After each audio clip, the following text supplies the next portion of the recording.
अस्सलाम वालेकुम। आप देख रहे हैं एक स्पेशल एपिसोड खरा सच का। खरा सच हालांकि तो आता है पीर से जुमेरात आपके लिए, लेकिन आज स्पेशल एपिसोड हो रहा है क्योंकि बाबा जी एक नई साजिश का इल्म हुआ है और वो बड़ी सिंपल है। वो ये है कि पीर के दिन से उन्होंने खास टीम बनाई है।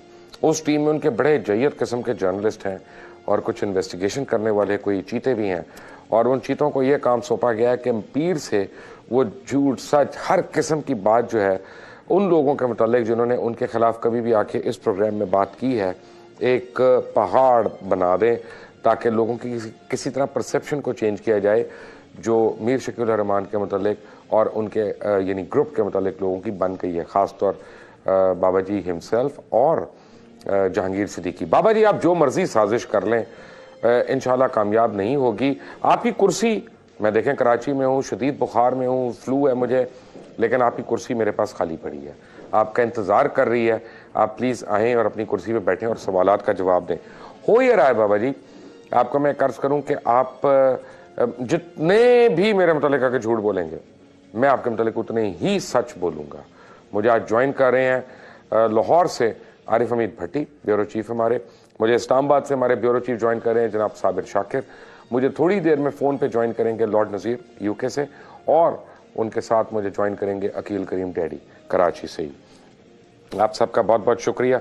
साबिर शाकिर साहब, मुझे ये पता चला है कि एक बड़ी सीरियस किस्म की प्लानिंग हुई है और जिसके अंदर राजकुमार डॉन अरसलान जो हैं वो शामिल हैं, और यानी उन्होंने और बाबा जी ने मिल के एक टीम बनाई है, और उस टीम वो इस वक्त भी जो है ना वो सर जोड़ के बैठे हुए हैं कि पीर के दिन से वो किस तरह यानी ऐसी बातें करें कि लोगों का माइंड हमारे ऊपर से हटे और उनको सवालात के जवाबात ना देने पड़े जो पिछले 1.5 से 2 महीने के अंदर हम उनसे पूछ रहे हैं। आपको क्या इसके बारे में कोई इतलात है?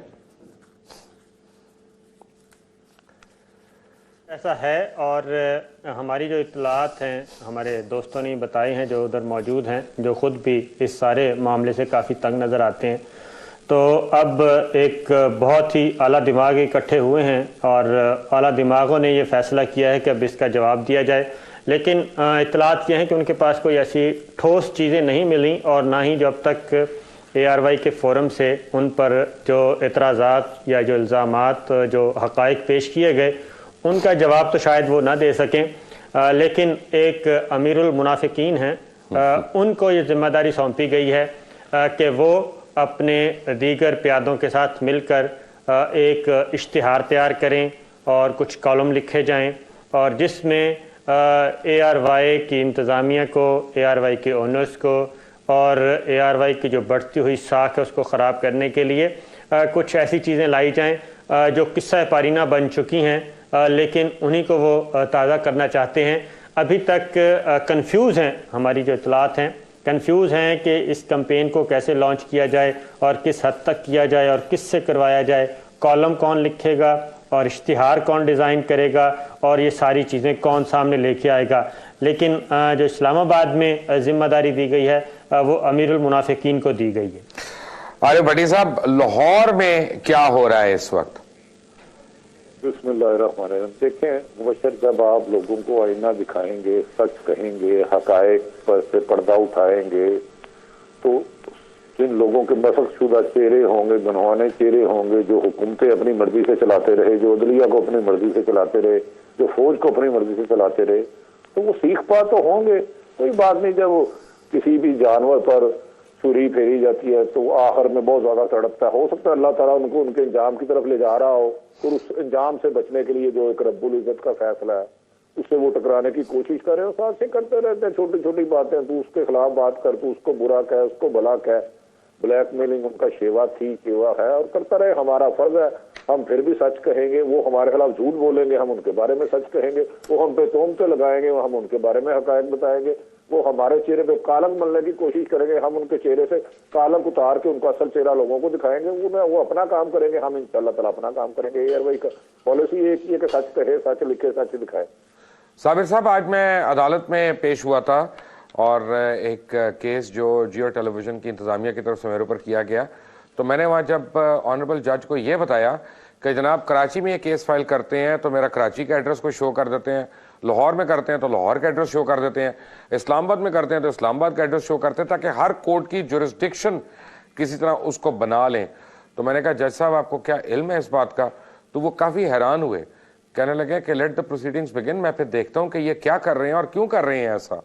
तो यानी कब तक ये धूल झोंकेंगे लोगों की आंखों में झूठ सच बयान करके, और अब तो लोगों के सामने इनका चेहरा, जैसे भट्टी साहब ने कहा, बेनकाब हो ही चुका है।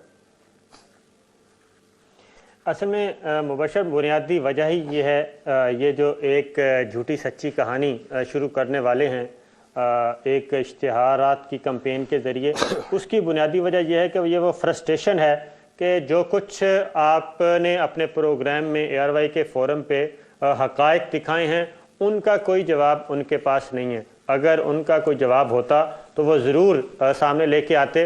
फ्रस्ट्रेशन की दूसरी वजह यह है कि 11 दिसंबर के बाद मैं कहता हूँ कि हकीकी मानों में इंडिपेंडेंट जुडिशरी जो है वो मारिज़ वजूद में आ चुकी है, और अब वो अपने आप को इस हवाले से भी काफ़ी बेयारो मददगार समझ रहे हैं, क्योंकि इस्लामाबाद हाई कोर्ट में आए, इस्लामाबाद हाई कोर्ट ने बिल्कुल मेरिट पे बात की और उन्होंने ऐसा कोई ऑर्डर पास नहीं किया कि जिससे ये साबित होता कि एक मीडिया ग्रुप के साथ जुडिशरी खड़ी है। वो सिचुएशन तब्दील हो गई। उसके बाद प्रोग्राम, इनके इरादे यही थे, और जो पिटीशन में प्रे की गई थी उसमें भी थी कि टीवी चैनल को बंद कर दिया जाए, प्रोग्राम को बंद किया जाए, मुबशर लुकमान को गिरफ्तार किया जाए और न जाने क्या क्या उसमें।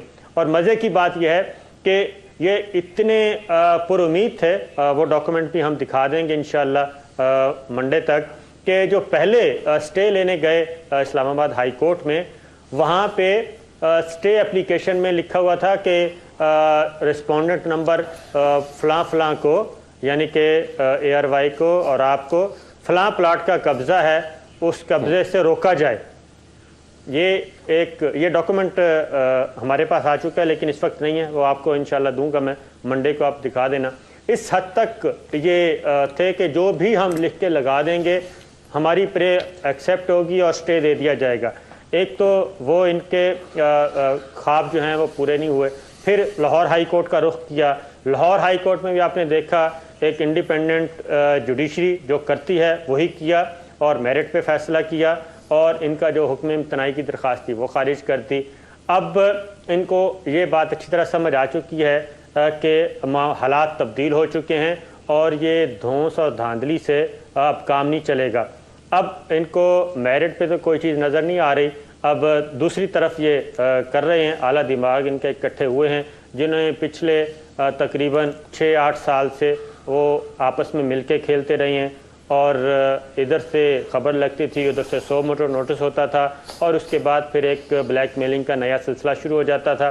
बड़े बड़े मामलात। और जो हमारी इत्तलात हैं उसमें यही है कि इफ्तिखार चौधरी साहब भी काफ़ी परेशान हैं, बल्कि थोड़े से शिकायत की उन्होंने कि 11 दिसंबर के बाद अगले ही दिन जो जुडिशरी उनके साथी जज थे उन्होंने अपनी नज़रें फेर ली हैं, और वो जाहिर है जितना भी पिछले 8 साल खेला दोनों ने मिलके खेला, और इसलिए अब वो चीज़ ख़त्म हो रही है, वो चीज़ नज़र नहीं आ रही है। अब आइंदा का वो प्लानिंग कर रहे हैं, सर पर मार रहे हैं कि किस तरीके से खेला जाए। ये सब कुछ उसी का हिस्सा है। बड़ी साहब, बात यह है कि मेरे पास बड़ी मुसद्दिक़ा इत्तलात हैं कि आज FIA के पास भी एक बड़ी सीरियस कंप्लेंट आई है एक हिंदुस्तानी कंपनी की कि बाबा जी को उसमें उन्होंने मुलव्वस करने की बात की है, और काफ़ी सीरियस है वो एलिगेशन है, और ये क्रिमिनल एलिगेशन है, जहाँ पे इनके खिलाफ इतने ठोस शवाहिद मौजूद हैं। हिंदुस्तान टाइम्स की स्टोरी से लेके, इंडियन एक्सप्रेस की स्टोरी से लेके, इनकी पहले की स्टोरियाँ लेके, उसके बाद इनकी जो स्लेंडर कैंपेन्स हैं, चाहे वो कोई बिजनेसमैन हो, स्टॉक ब्रोकर्स हों, या आप समझें कि गवर्नर स्टेट बैंक हो, चेयरमैन SCCP हो, चेयरमैन पैमरा हो, जब कोई इनका काम नहीं करता या जब कोई अपनी जिम्मेदारियां पूरी करना चाहता है तो उसके खिलाफ खबरें जो है वो आना शुरू हो जाती हैं। क्या इस तरह से इस अखबार की या इस इदारे की साख जो है, आप सीनियर सहाफ़ी हैं, आप मुझे बताइएगा कि वो मुतासर नहीं होगी? हालांकि बहुत से लोग हैं, मैं जिनको ज़ाती तौर पर जानता हूँ इस ग्रुप में, जो इंतहाई यानी अच्छे मुखलिस और दयानतदार सहाफ़ी भी हैं, और बड़ी नेक नियति से अपना काम करते हैं, लेकिन जब मालिकान का रवैया ऐसा होता है तो क्या पूरे इदारे पे इस तरह एतबार किया जाता है? चल रही थी 2007-8 में, तो मुझे एक बहुत बड़े इदारे के मालिक का फोन आया कि यार आप पीयूजे के प्रेसिडेंट हैं, तो आप आजकल बड़े क्राइसिस में, तो मैंने फंड आपके लिए अलग रख दिया है। तो मैंने कहा सर माफी चाहता हूं, आप क्राइसिस में आप हमसे पैसे ले लें, हम पैसे लेके तरीक नहीं चलाते।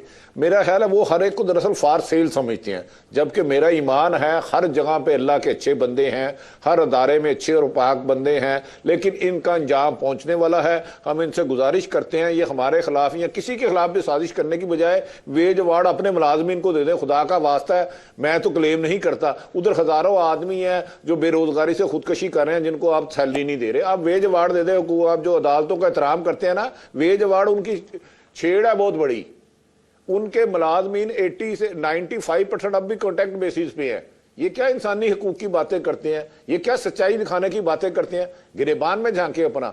इस लोगों को खबरों के जरिए, कालमों के जरिए, प्रोग्रामों के जरिए ब्लैकमेल नहीं किया जा सकता। लोग बाशऊर हैं और अल्लाह ताला ने उनको अच्छाई और बुराई का फर्क जानने की समझ दी है। बाबा जी, आपके लिए एक सरप्राइज है पीर के दिन, और एक बहुत बड़ी सरप्राइज है आपके लिए जुमेरात के दिन। आपको मैं वादा करता हूं, अगर अल्लाह करीम ने मुझे जिंदगी दी और सेहत दी तो जुमेरात को मैं आपको दहला देने वाली एक खबर दूंगा, और आप भी याद करेंगे कि सच बोलने वाले कितने स्ट्रांग होते हैं और उनका अल्लाह किस तरह से हामी और नासिर होता है।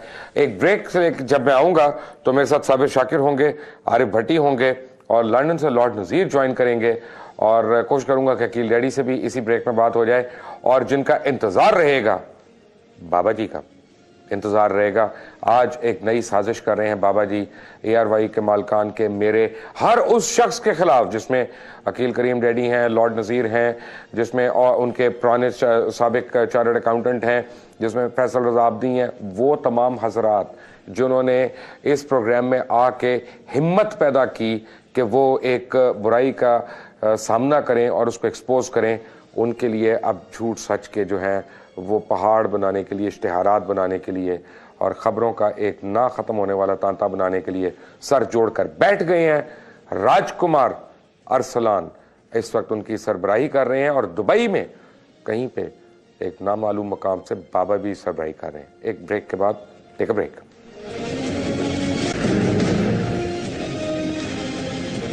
Welcome back from the break. Break पे जाने से पहले आप आरिफ भट्टी की साबिर शाकिर की बातें सुन रहे थे। मुझे ज्वाइन कर रहे हैं लॉर्ड नज़ीर। बाबा जी का शिद्दत से इंतजार है। बाबा जी, आप अपना मौक़िफ़ प्लीज दें आके, और जो है जो भी आप कहेंगे मैं आपको वादा कर रहा हूं मैं चुप करके सुनूंगा।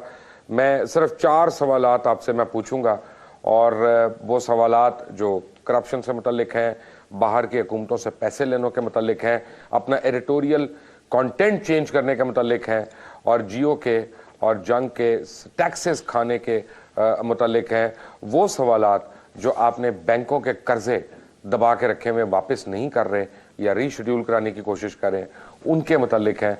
जाहिर सवालात हैं, आप मुझे कह दीजिएगा कि तुमने इस पर दोबारा से सवाल नहीं करना, मैं नहीं करूंगा। प्लीज़ उनके जवाब ना सिर्फ मुझे चाहिए बल्कि अब पूरी आवाम को भी चाहिए। मुझे ज्वाइन किया लंदन से लॉर्ड नज़ीर ने। लॉर्ड साहब अस्सलाम वालेकुम। वालेकुम सलाम जी। लॉर्ड साहब, आपने ब्रेक पे जाने से पहले बातें सुनी आरिफ हमीद भट्टी की, साबिर शाकिर की, आप क्या ऐड करेंगे? भट्टी साहब ने बड़ी खूबसूरत बात की थी, जो सैलरीज के हवाले से जो वर्कर्स हैं किसी भी अदारे के, उनको एक तो लिविंग वेज जो है वो मिलनी चाहिए, लेकिन उससे भी ज्यादा इम्पोर्टेंट बात यहाँ पे बरतानिया में एक अखबार जो बड़ा पुराना अखबार है, जंग न्यूज़पेपर, आपको पता है, और जियो जंग ग्रुप यहाँ पे तकरीबन 40 साल से है। मेरी इत्तला के मुताबिक वो जितने भी उनके रिपोर्टर, ब्यूरो चीफ्स जितने भी हैं, उनमें से सिर्फ 4 लोग हैं जिनको मिनिमम किस्म का एक्सपेंसेस दिया जाता है, सैलरी किसी को नहीं मिलती। और कुछ ऐसे लोग उनके वो हेड ऑफिस के लिए भी रिपोर्टिंग करते हैं जिनको तनख्वाह नहीं मिलती। यहाँ का कानून ये कहता है, देखिए कानून ये कहता है कि हर वो आदमी जो किसी के बुक्स पे वो काम करता है तो उसको मिनिमम वेज जो है वो 6 पाउंड गालबन तकरीबन पर आवर होती है, वो उनको देनी पड़ती है, वरना ये क्रिमिनल एक्ट है। बाय द वे, क्योंकि अभी मैं इस हवाले से कंसल्ट कर रहा हूँ लॉयर्स के साथ, क्योंकि मैंने सिलेक्ट कमेटी के चेयरमैन को भी कहा है कि भाई एक अदारे के जो वर्कर्स हैं अगर वो सोशल सिक्योरिटी क्लेम करते हैं तो मैं एज ए टैक्स पेयर क्यों पे कर रहा हूं उनकी सैलरीज के लिए कि वो उनको तनख्वाह नहीं मिल रही, वो उनको ब्यूरो चीफ लिखा जाता है, वो उनके काम करते हैं बेचारे, या तो फिर वो अपने पैसे कलेक्ट करें लोगों से जहां पे वो खबरें लिखते हैं। लेकिन मेरे ख्याल में भट्टी साहब ने एक बड़ी खूबसूरत बात की थी, वो कि ये जो हुक्मरानी है ये सिर्फ अल्लाह सुब्हाना ताला की फॉरएवर है। अगर आप बरतानिया में देखें, दुनिया के सबसे, मैं समझता हूं कि फ्री लॉर्ड साहब का राब्ता मुनक़ता हो गया। मैं इतनी देर में कोशिश करता हूँ उनसे दोबारा राब्ता हो।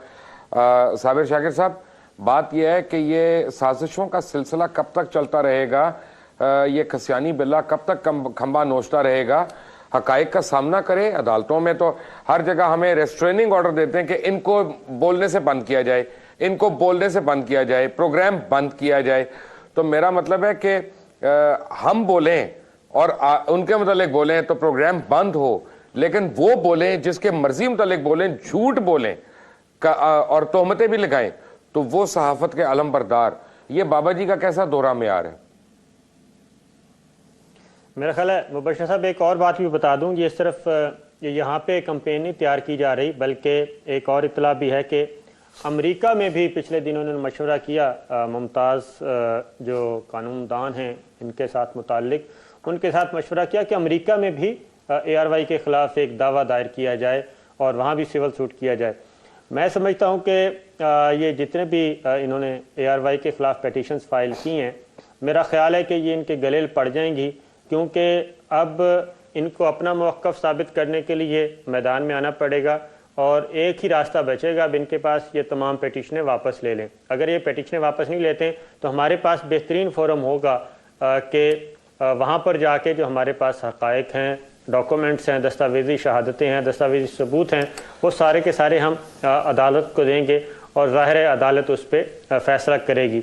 एक और बात भी बता दूं कि ये सिर्फ जो मामला है सिर्फ बिज़नेस कम्युनिटी तक नहीं है, लॉर्ड नज़ीर तक नहीं है, बल्कि जब ये 11 दिसंबर से पहले की बात कर रहा हूँ, एक जो इस्लामाबाद हाई कोर्ट में मामला था, उससे पहले चौधरी एतजाज़ एहसन के साथ रब्ता किया गया।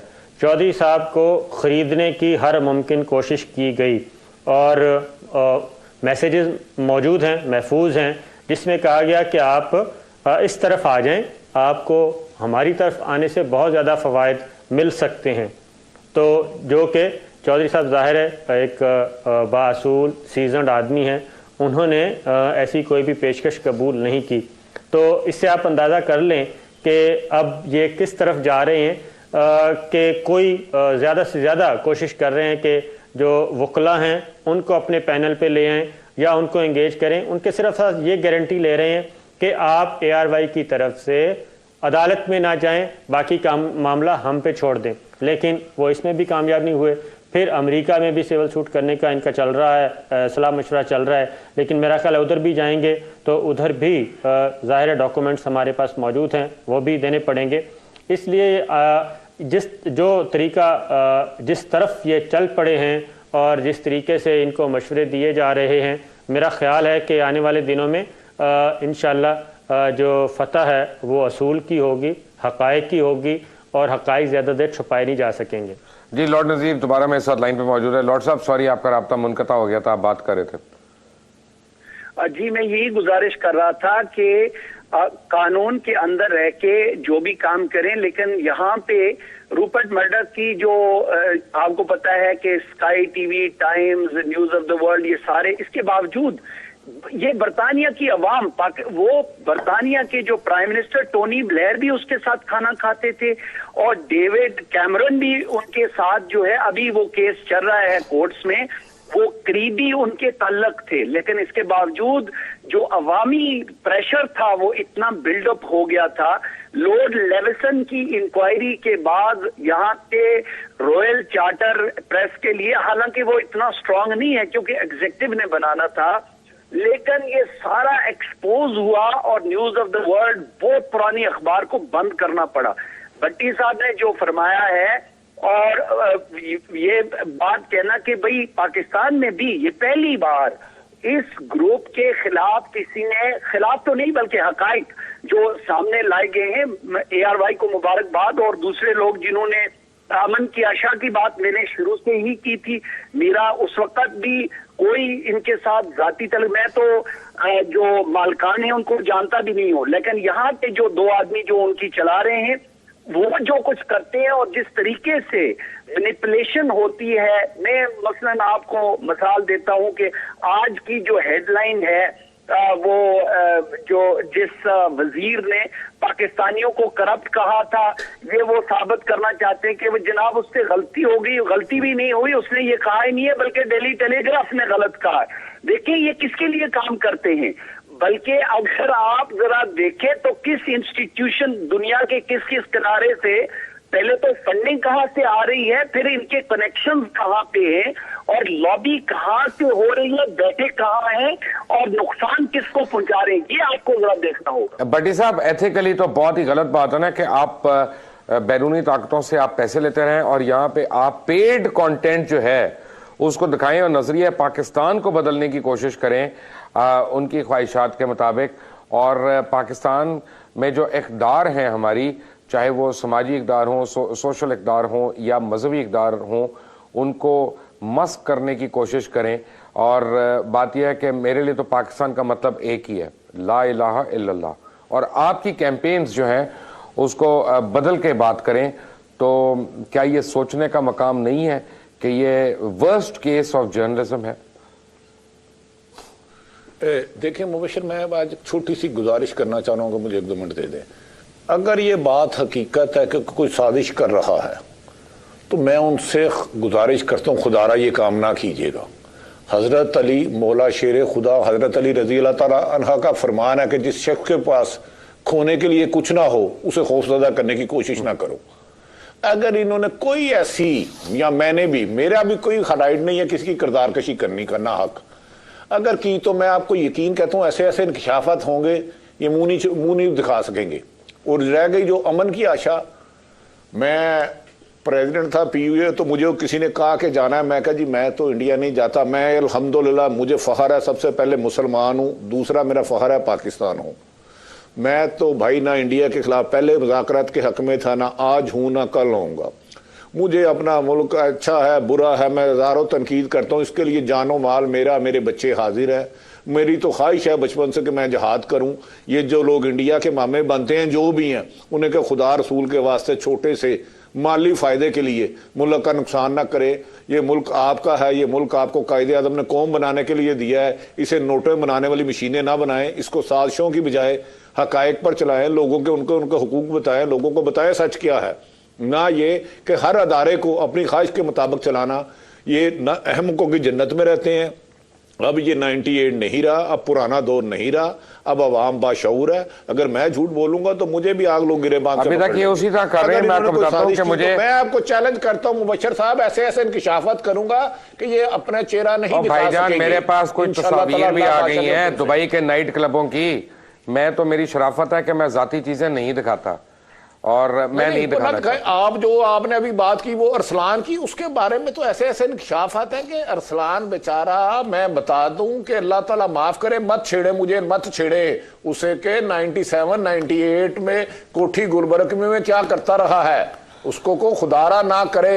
अब भी सुप्रीम कोर्ट की गाड़ियां वापस कर दे, खुदारा इस अदालत को, मुल्क के अदालती निजाम को, इस मुल्क के अदालती निजाम को अब्बा जी की अदालत को छोड़ दे। के लिए अर्ज है कि वो साहब राजकुमार साहब इस वक्त भी कराची मैरियट में और पूरे पुलिस की प्रोटोकॉल एंजॉय कर रहे हैं। नहीं, यही तो इस जुल्म है इस मुल्क का है, जो हमें जिनको हमने कादी बनाया, चौकीदार बनाया, वही हमारे लुटेरे हैं, हमारे मुंसफ ही हमारे राजन है। मुबशर साहब, हम तबाह ही इसी वजह से हुए हैं कि हमें नेकी और बुराई का फर्क ही नहीं रहा। हमने बताया ना वो किस कैपेसिटी में इसको जो भी दे रहा है, फोर्स दे रहा है, वो भी उतना मुजरम है। एक छोटी सी ब्रेक के बाद आते हैं, टेक अ ब्रेक। मेरा सवाल एक है और मैं लॉर्ड नजीर से पहले मैं बाबा जी से सवाल पूछना चाहता हूं कि बाबा जी, क्या ये सच है कि दूसरी हुकूमतों से आप पैसे लेके आप पाकिस्तान के जो नजरिया पाकिस्तान है उसको तब्दील करने की कोशिश की, जरा सोचिए कैंपेन में, क्या ये सच है? प्लीज मेरे प्रोग्राम में आके जवाब दे दें, वैसे दे दें, दूर से जवाब दे दें कहीं से, मैं यहाँ पे मनवन आपका जवाब चलाऊंगा एज इट इज। लॉर्ड नज़ीर, पाकिस्तान में दो किस्म के लोग नहीं चल सकते, आप मेरी बात याद रखें। एक वो जो गुस्ताख रसूल हो, जो इस्लाम के खिलाफ हो, और दूसरा वो जो पाकिस्तान की सालमियत के खिलाफ हो, जिससे बू आती हो रॉ की या इंडियन इंटेलिजेंस एजेंसीज की लिंकेजेस की। पाकिस्तानी इस बात पे, इन दो बातों पे बहुत क्लियर है।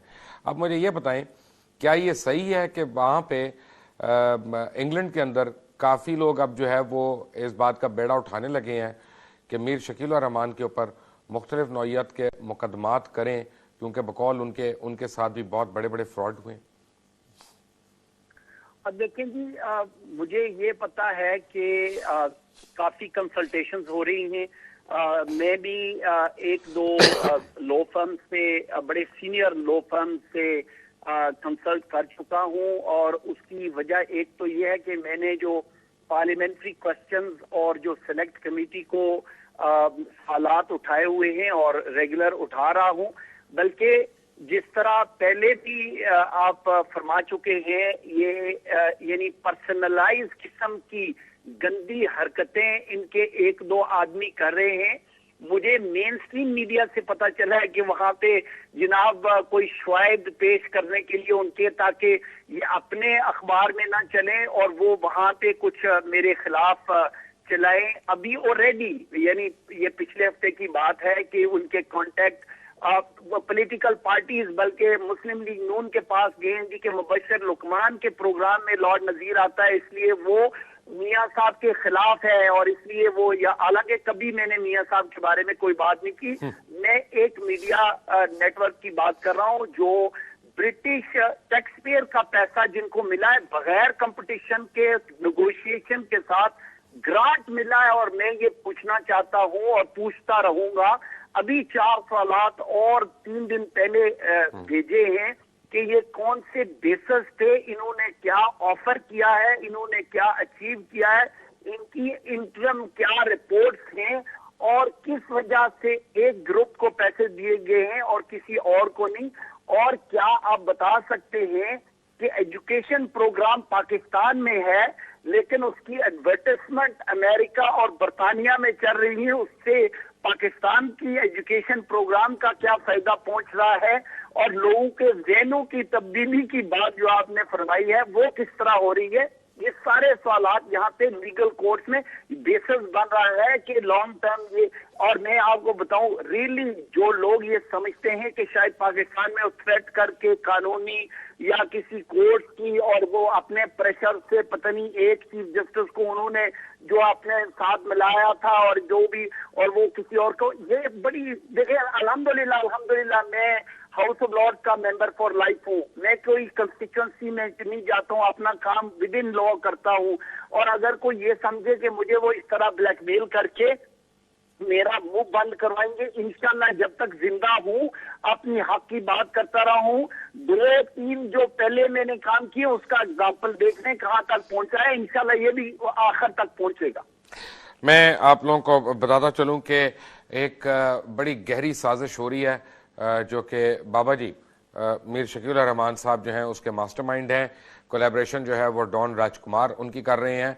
5 लोगों की एक टीम बनाई गई है और उस टीम को यह कार्य खैर सौंपा गया है कि वो पीर के दिन से हर उस शख्स के खिलाफ जो बाबा जी या इनके ग्रुप के ऊपर या इनकी गलत कारियों को हाईलाइट करते हैं या उनके मतलब जिक्र करते हैं, उनके मतलब एक स्पेशल इश्तिहार डिज़ाइन करके लगाया जाए पहले, और फिर खबरें और कॉलम्स का और प्रोग्राम्स का एक ना ख़त्म होने वाला सिलसिला शुरू किया जाए, ताकि जो लोगों में शऊर पैदा हो रहा है सवाल पूछने का कि क्या मीडिया का कोई ग्रुप वाकई ब्लैकमेलिंग कर रहा है या नहीं कर रहा, उसको किसी तरह चुप कराया जा सके। क्योंकि अपने अकाउंट्स ये नहीं दिखा सकते, ये नहीं दिखा सकते कि कितना टैक्स खाया है, ये नहीं दिखा सकते कि कितने बैंकों के कर्जे हड़प किए हैं, ये नहीं दिखा सकते कि कितने कर्जे लेने के लिए एक ही कोलेट्रल है।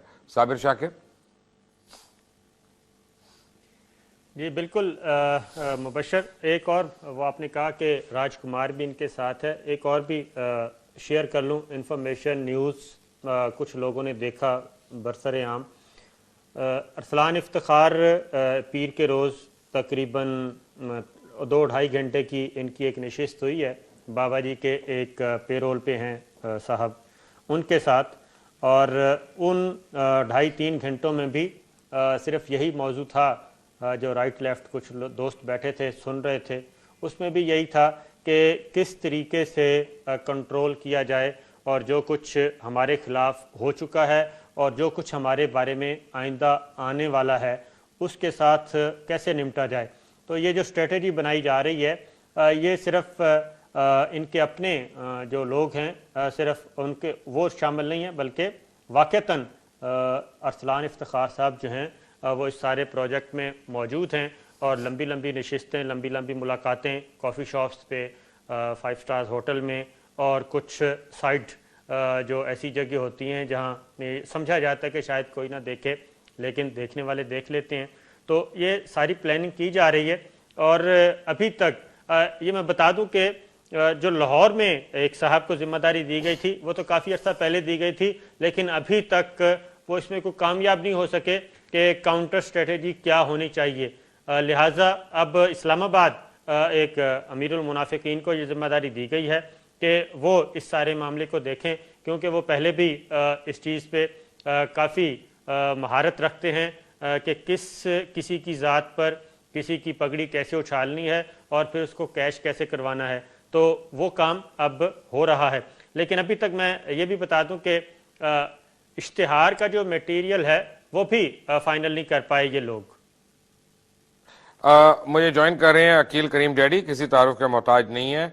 और अकील डैडी, बात यह है कि हमें खबर मिली है कि एक पस पर्दा एक कैंपेन हो रही है, बाबा जी की नई कैंपेन है, जिसमें हर उस शख्स के ऊपर जिसने इस प्रोग्राम में आके उनके घिनौने यानी प्लान्स को बेनकाब किया, चाहे वो डिफिट की पेमेंट हो, चाहे वो ज़रा सोचिए कि पेड कैंपेन हो, चाहे वो CIA से फंड लेने की बातें हो, चाहे वो अमन की आशा के मुतालिक बातें हो, चाहे वो हिंदुस्तान टाइम्स में छपने वाली स्टोरियाँ हों, चाहे वो इंडियन एक्सप्रेस में छपने वाली स्टोरियाँ हों, चाहे यहाँ पे रिप्रोड्यूस होने वाली हों या यहाँ की स्टोरियाँ वहाँ पे रिप्रोड्यूस होने वाली हों, और जिसमें लिंकेजेस, सर्कमस्टेंशियल एविडेंस हो लिंकेजेस का कि इंडियन इंटेलिजेंस एजेंसियों की उस पर बू आती हो।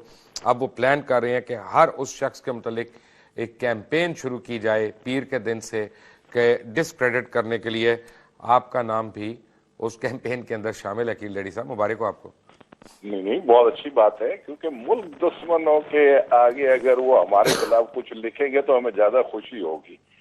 हमें कोई अफसोस नहीं है, क्योंकि हमें एक बात का पता है कि जो हम कहेंगे वो सच कहेंगे, सच के बगैर कुछ नहीं कहेंगे, और अल्लाह की मेहरबानी से वो जो भी कहेंगे झूठ के सिवा कुछ नहीं कहेंगे। और जो सबसे बड़ी बात है, मीर सादिक, मीर जाफर, ये सारे रोल दुनिया के सामने हैं। अब मीर शकील साहब आ गए, वो उनके नक्शे कदम पे चल रहे हैं, तो वो हमें तो ज्यादा खुशी होगी कि इस टाइप के लोगों का चेहरा बेनकाब लोगों के सामने हो रहा है। और ये सारा क्रेडिट आपको जाता है कि एक ऐसा नाम जिसके बारे में कोई नाम लेते हुए भी जलता था, आज आप देखें, सोशल मीडिया उठा के देखें, आम फेम लोगों की जबान से सुने, हर आदमी इनके बारे में बात कर रहा है और कोई अच्छी बात इनके बारे में नहीं हो रही है। तो मैं समझता हूँ कि आपने उनको उस सिचुएशन पे भेज दिया है कि अब उनको ये प्रोग्राम, मेरा ख्याल है उनकी अपनी जरूरत भी है, क्योंकि उनको अपनी फेस सेविंग तो चाहिए ना, तो उनके पास सच नहीं है, बस फर्क ये। अच्छा, बाबा जी के साथ उनके अजीज समधी भी शामिल हैं और समधी के साहबजादे भी शामिल हैं, और खासतौर आपको पता है आपके मैं अजीज दोस्त जहांगीर सिद्दीकी का जिक्र कर रहा हूं। ये कितनी को करप्शन करना चाहते हैं अकील भाई इधर इस मुल्क में। कफन की तो जेबें नहीं होती हैं, वहां तो खाली हाथ दफन होना पड़ता है। तो अगर ये अगले यानी इतना नोट कमा चुके हैं कि अगर हर रोज ये 10-10 लाख रुपया भी खर्च करें तो पता नहीं कितने 100 साल वो पैसा नहीं खत्म होगा। तो कितने की हवस होनी है, कितनी और चोरियां करना है। मुबशर भाई के पैसे की जो लालच है ना कम नहीं होती। पैसा अच्छे कामों में इस्तेमाल हो सकता है अगर अच्छी तरीके से कमाया जाए, लेकिन अगर बुरी तरीके से कमाते हो तो फिर ये लालच में तब्दील हो जाता है, और लालच जो है इंसान को मार देती है। एमिरेट्स हिल में बैठे हुए हैं ये लोग, इनको पाकिस्तान की आवाम के बारे में इनको कुछ नहीं पता, यहाँ के लोगों का क्या हाल है। इस्लामाबाद में 1000 जर्नलिस्ट इकट्ठे हुए थे 2 दिन पहले, 1000 जर्नलिस्ट वेज अवार्ड के लिए रो रहे थे, कोई उनको पूछने वाला नहीं था। मुझे सिर्फ ये बताएं कि यार इन 1000 खानदानों को आपने उनका गला दबाया हुआ है। ये तो वो लोग हैं जो अपने लोगों का इस्तेसाल कर रहे हैं, ये दूसरों से इनको कुछ एक्सपेक्ट करना नहीं चाहिए। मैं सिर्फ ये कह रहा हूँ कि अल्लाह ताला ने कम से कम कुछ ये आप ही के हाथ से कम इनके चेहरे से निकाब हटाया गया, और ये इतना बड़ा काम हुआ है इस मुल्क के लिए कि आप सोच नहीं सकते। क्योंकि जो सिचुएशन पहले शायद हमें बातें किसी के खिलाफ करते हुए अच्छा भी नहीं लगता था, लेकिन जो इनकी सिचुएशन सामने आई है, जो ये जिस रूप में ये सामने आए, मैं समझता हूँ कि जो मुल्क दुश्मन है ये जमीन उनके लिए तंग होनी चाहिए। अवाम को सिर्फ रिक्वेस्ट है, खुदा के वास्ते आप इससे अपनी जान छुड़ाए, और जान छुड़ाने का सिर्फ एक ही रास्ता है, एक ही तरीका है, और वो तरीका ये है कि कम से कम आप चैनल देखें ना, कम से कम इन अखबारों को ना पढ़ें जो मुल्क दुश्मनों को फायदा पहुंचा रहे हैं। तो अकील रेड्डी साहब, बात यह है कि इस अखबार में तो कभी खबर आती है गवर्नर स्टेट बैंक के बारे में, कभी आती है former chairman SECP Mohammad Ali के बारे में, कभी आती है चेयरमैन नादरा के बारे में, कभी आती है DG NAB के बारे में, कभी आती है NAB के चेयरमैन के बारे में, कभी आती है जनाब चेयरमैन पैमरा के बारे में। बाद में पता चलता है कि उन सारों को इनफरादी तौर पे ब्लैकमेल करने की कोशिश की गई, और फिर बाद में उनके खिलाफ खबरें जो है वो शुरू कर दी गई ताकि पब्लिक परसेप्शन बदले। तो क्या ऐसे अखबार की या ऐसे चैनल की क्रेडिबिलिटी जो है वो सवालिया निशान नहीं है उसके? ये तो सारी जिम्मेदारी हमारी गवर्नमेंट की है, हमारी गवर्नमेंट की अब क्रेडिबिलिटी का इशू है। इस वक्त नवाज शरीफ को फोकस करना चाहिए, इन इशू को टेकअप करना चाहिए कि जो आदमी इनके रास्ते में कोई इनकी बात नहीं मानता तो ये उसको उठा के फेंकने के चक्कर में होते हैं, और ये एग्जीक्यूटिव पावर लेके बैठे हुए हैं। तो मैं समझता हूँ कि फिर इनको जीतने की क्या जरूरत थी? जब सब कुछ इन्होंने ही करना था तो फिर पूरा मुल्क इनके हवाले कर दो। और ऐसे लोगों की बातें सुनना, मैं जो इस मुल्क में रहना पसंद नहीं करते, जिनके बच्चे जो है बाहर पढ़ते हों, उनके हवाले कैसे कर दें ये मुल्क अकील भाई? हम भाई साहब आप ये देखें ना कि जब इतने सारे लोगों की चीखें क्या किसी को सुनाई नहीं दे रही? क्या नहीं पता चल रहा कि ये लोगों से क्या काम ले रहे हैं? रातों रात सिक्योरिटी एक्सचेंज कमीशन के चेयरमैन के खिलाफ होता है, रातों रात स्टेट बैंक के गवर्नर के खिलाफ हो जाते हैं, रातों रात पैमरा के खिलाफ हो जाते हैं। मुझे एक बात बताएं कि ये रेगुलेटर इनको बुरे लगते हैं जो इनकी बात नहीं मानते, और जो इनकी बात मानता है ये उनके आगे उनकी तारीफें छापनी शुरू कर देते हैं। तो मैं कहता हूं कि इसको अब आपको ये तो पता चल गया कि इनके मकासद क्या है। तो इन चीजों को देखते हुए मैं समझता हूं कि आज तो वो ये भी कहना शुरू हो गया कि नवाज शरीफ को इलेक्शन ही हमने जितवाया। अब मुझे ये बता दें कि ये इस टाइप की बातें करने वालों की क्या गुंजाइश है? ये तो इस गवर्नमेंट की अपनी क्रेडिबिलिटी का इशू बन गया है कि इस टाइप के लोगों को कैसे ये प्रमोट करते हैं। मेरा ये ख्याल है कि इनके वैसे तो चेहरे बेनकाब हो गए, अब थोड़ा बहुत अगर पर्दा रह गया तो उसको भी उठा देना चाहिए मेरा ख्याल। अकील रेड्डी आपका, लॉर्ड नजीर आपका, आरिफ भट्टी और साबिर शाकिर आप सबका बहुत बहुत शुक्रिया। चलते चलते नाजरीन आपको बताऊं, एक साजिश बेनकाब हुई है जो ARY को जिसकी इतलात मिली, और वो ये है कि एक थिंक टैंक बनाया गया है जो खुद मीर शकील और रहमान जिसकी सरबराही कर रहे हैं, और उनकी मुशावरत देने के लिए वहाँ पे राजकुमार अरसलान जो हैं वो बराह रास्त दे रहे हैं। 5 लोगों का, जिनमें एक बड़े ऐसे सहाफ़ी मौजूद हैं जो अपनी झूठी खबरों के लिए मशहूर हैं और झूठे कॉलम्स के लिए, वो भी उसमें शामिल हैं।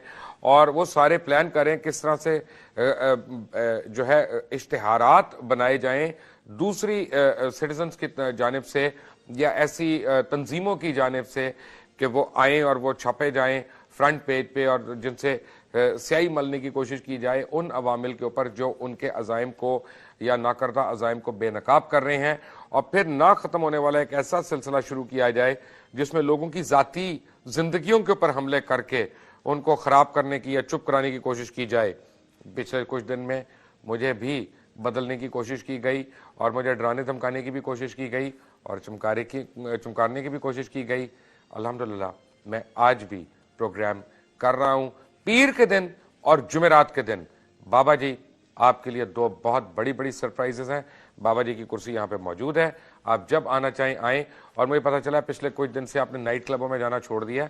इतनी नींदें ना उड़ाएं अपनी, इतना परेशान ना हो, मैं नाइट क्लबों का जिक्र नहीं करूँगा। अंटिल मंडे, अल्लाह हाफिज।